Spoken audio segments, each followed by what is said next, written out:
right, Lenya, that was so nice. I want to really applaud you and your bravery in attacking this sensitive and delicate topic. So I get to ask questions first for 4 minutes or so, and then I'll turn it over to my other judges. We'll each get 4 minutes, and then the audience gets time. Okay? All right. So I wanted to ask you, this is a really important topic, especially for parents. What are some things that parents and maybe educators also could look out for in terms of like red flags that they may need to have an important conversation with their kid? I think some like important signs can be if like a student who's normally like around a lot of people, if they start to be more withdrawn. And this is coming from my own experience, but when I started to get more depressed, I started to draw more away from people, and I wouldn't really talk to my friends or classmates as much. So I think like if students start, drawing away from their friends, if they aren't really participating anymore, then like that might mean you need to talk to them, coming from teachers. For parents, it's pretty similar. Just watch out for your student or for your child withdrawing, and just character changes, personality changes. They might be subtle, but they're really important to knowing if your teen is struggling or not, because not all teens open up to their parents. So what if it's a teen who doesn't open up to the parents? Do you have any advice of how to get some of that information out of them? Some teens, they don't talk to their parents very much, and some never stop. Well, I mean, for the teens that just don't really talk to their parents, I think it's really important for the parents to just be there for their child, because if the teen doesn't feel comfortable opening up to their parents, then I hope they find someone that they do feel comfortable opening up to, because community is one of the most important parts of healing. But if they don't open up to you, I'd say just be there for them. Ask them, hey, how was your day? Hey, how are you doing? Hey, can I help you with anything? And just let them know that you're there and that you want them to talk to you, but you can't force them to, and trying to force them to will probably make them clam up even more. Okay. And last question along this line, what if they see something that seems really dangerous or risky? At what point should a parent look for outside help? Maybe a psychiatrist, psychologist, a doctor? What would be something that actually needs more than just a parent's help? I think if they have panic attacks regularly, you could see a doctor about maybe getting some medication to help that. I mean, I did that at the start of the school year because it just got really bad for me. If they have panic attacks, if they tell you, hey, I'm struggling with this, you can talk to your teen and say, hey, do you want to go to a psychologist? Do you want to, seek outside help? And I think that's a conversation you need to have with a teenager, because they're at that age where they can think for themselves now. And you can't really force a teenager to do something, because that never really ends well. So I think it's a conversation to have when they start, showing anxious or depressive symptoms. Okay. Thank you very much. Lena, excellent job. Thank you. And again, I applaud your bravery for taking this on head on.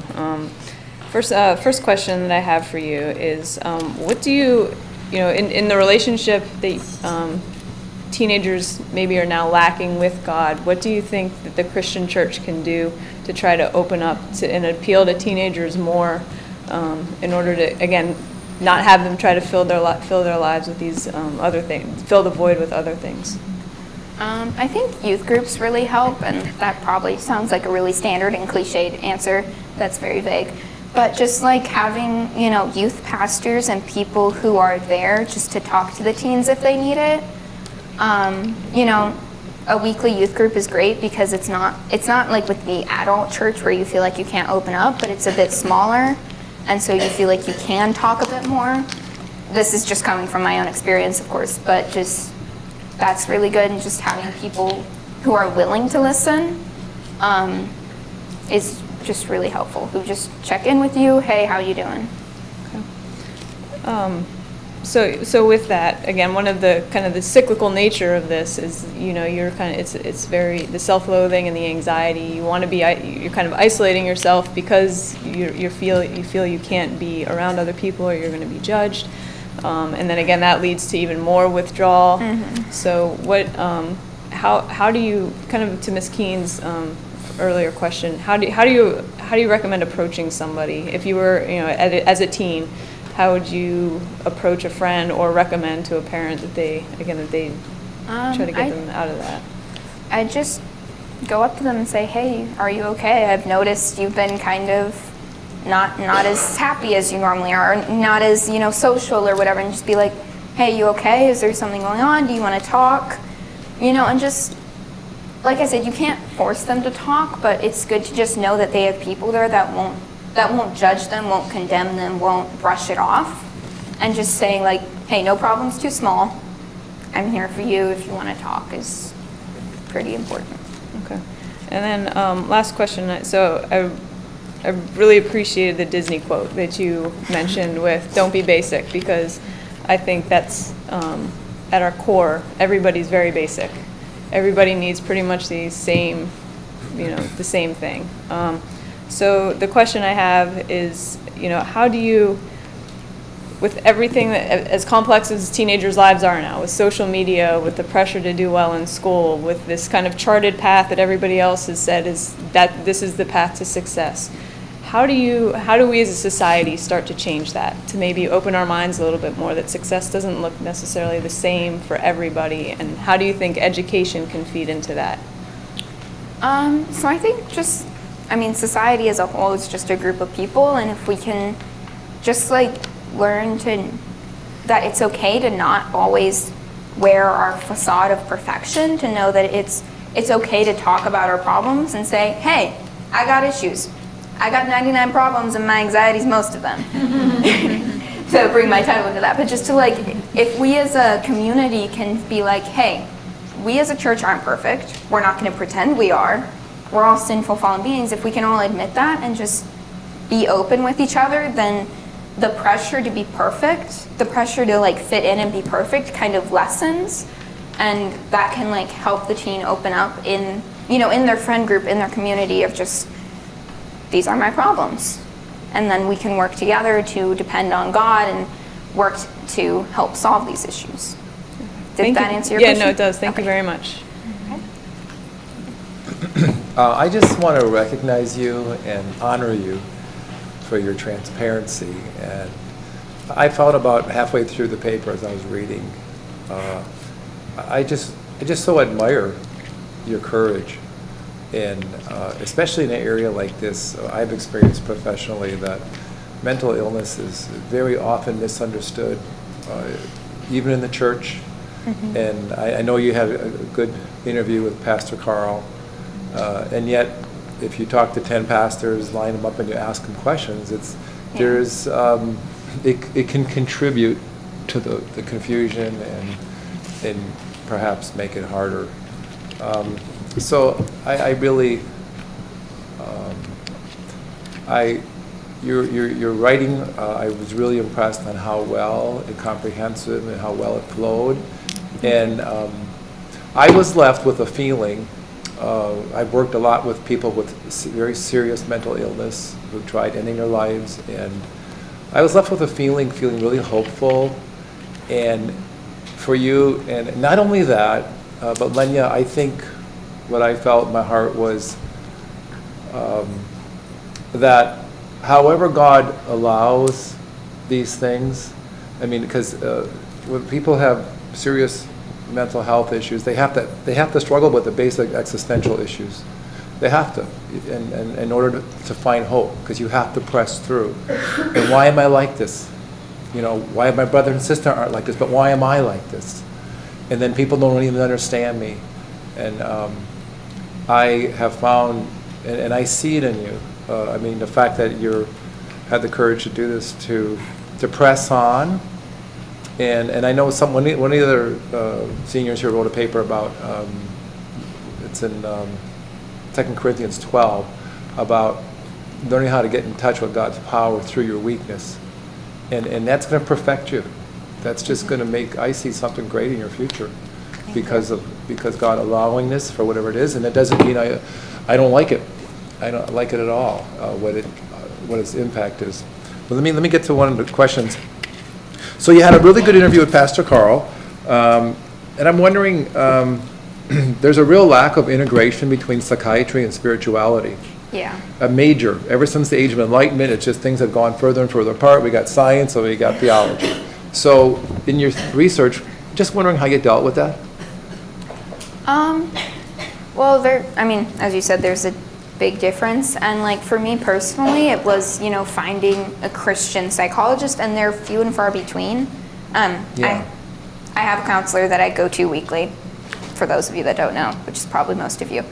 But just finding, have a Christian support group, and then you can go and see a therapist that understands you, but you have to take what they say, and then you have to add God. Mm-hmm. And you have to say, God is my support and my lifeline, but there's other things that can help me get through this, such as, keeping a healthy diet, healthy exercise, good sleep.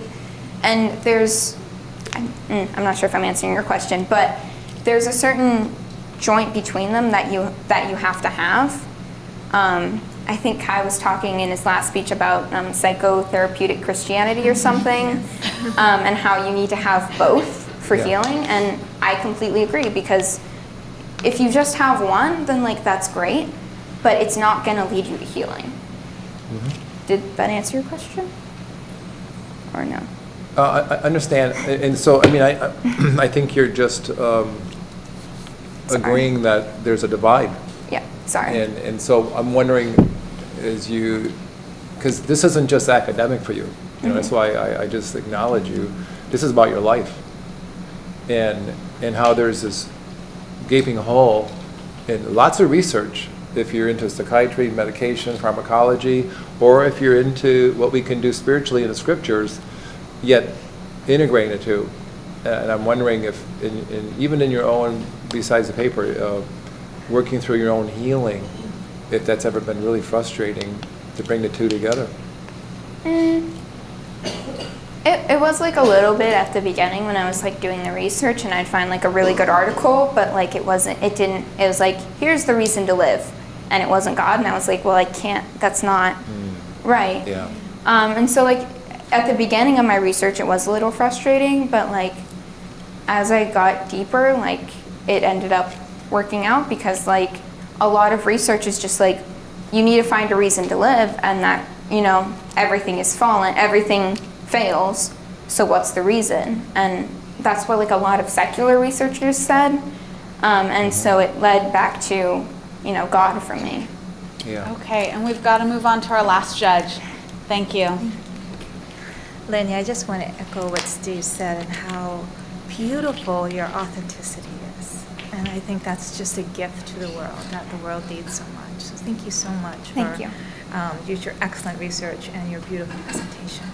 I work at a college, and I think it's similar with millennials as well as teenagers. And you're right, there's no more relevant topic than this. There are so many people that are going through the questions. So many of my students have mentioned to me that they have dealt with this as well. So one thing that I've seen as a common element, a lot of them say that when they hit depression, they lose a sense of God's presence. So they believe in God, but they don't feel God. Yeah. And how would you advise a student like that? It's really hard to not feel God's presence, and I kind of know what that feels like, but you have to press through, and you have to continue to pray, you have to continue to read the Bible, and you have to continue to believe, because that's the only way to healing. And it's going to be horrible, and it's not going to be fun, and it's going to take a while, but it's through that it's only through reading the Bible and worshiping and seeking for God's presence that you can find it. One of my pastors said a few weeks back in his sermon, sometimes God draws away from us to draw us closer to Him. And I forget what passage he was referencing, but that really spoke to me, because I felt God pull away, and I've been why, where are you? But it's to pull you closer to Him. Yes, that's a beautiful answer. Thank you so much. Another thing is, since you reflect authenticity so well, and I know that social media and all of this does contribute to us hiding behind a mask. But I also see this a little bit in church as well. We'll walk Yeah. into church and suddenly we'll put a mask on because we want everybody to think that we are a good Christian. So how do we deal with that, just right within our own church, to give people permission to be authentically beautiful like you are? I mean, like you said, it's important to be authentic. Yeah. And I think you can find that in church just by the pastor getting up and saying, hey, I'm sinful, I'm fallen, I don't do everything perfect. And then, and it's kind of a follow the leader. If the pastor says that, I think like a lot of people feel like they can be open.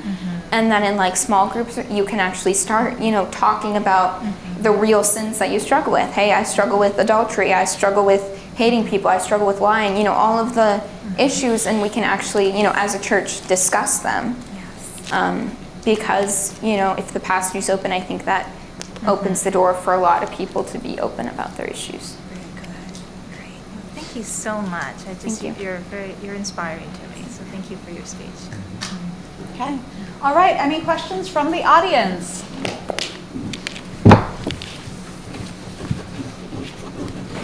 Yes? Great job. Thank you. Beautiful, beautiful job.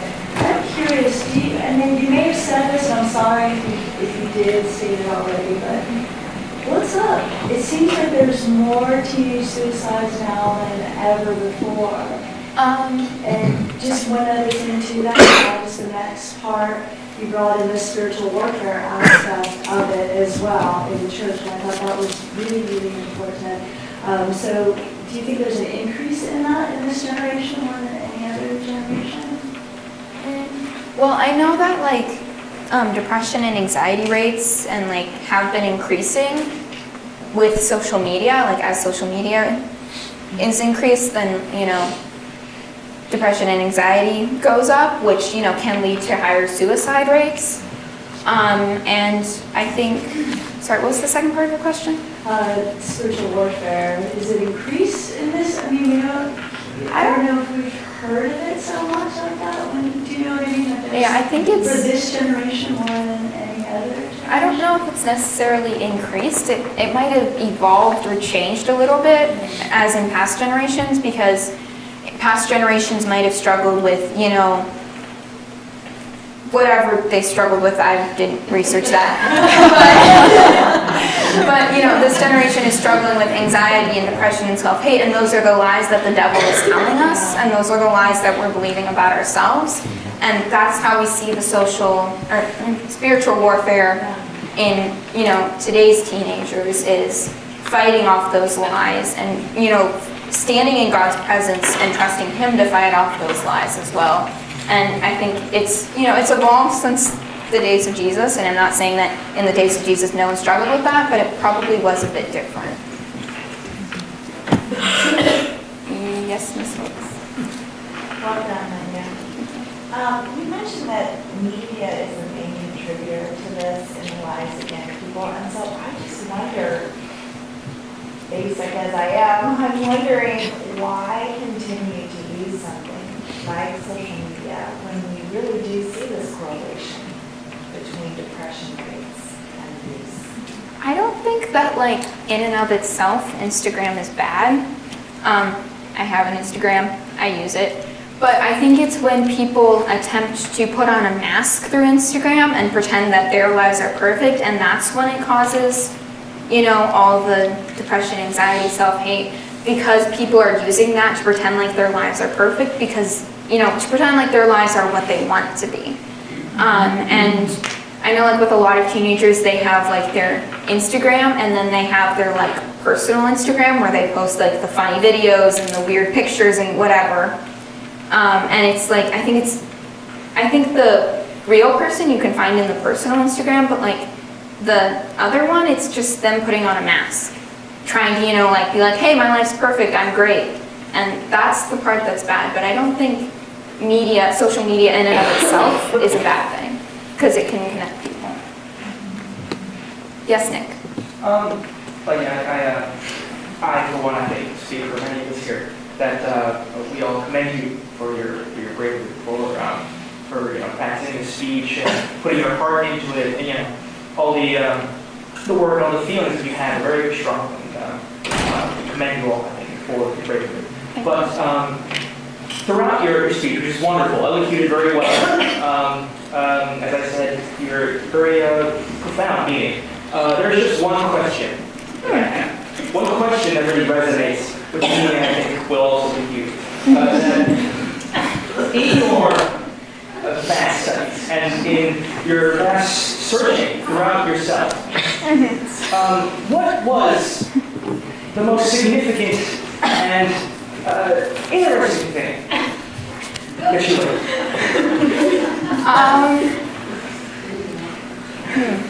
Well, I thought the suicide rates were actually they were a lot higher than I thought.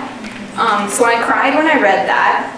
I actually cried, and it was bad because, hey, did you guys know suicide's the leading cause of death in Hawaii? Now you know. It's really depressing. Yeah, so I cried when I found those facts out. And then also just watching, Disney Channel ads or Barbie doll ads and just looking at them with the new perspective of, perfection. And it was startling how easy I found them. The Disney Channel ad that I mentioned in my speech, I didn't search for it at all. It just happened when I was, hanging out and I saw it and I was like, wait, okay. And then I saw, a Barbie doll ad and it was be original, be yourself. And it's and it was just it was so easy to find these ads that promoted exactly what I say we shouldn't promote. And it was really surprising to me how easy it was finding. So I really hope that answered your very deep and thoughtful question, Nick. All right, and we're out of time, so.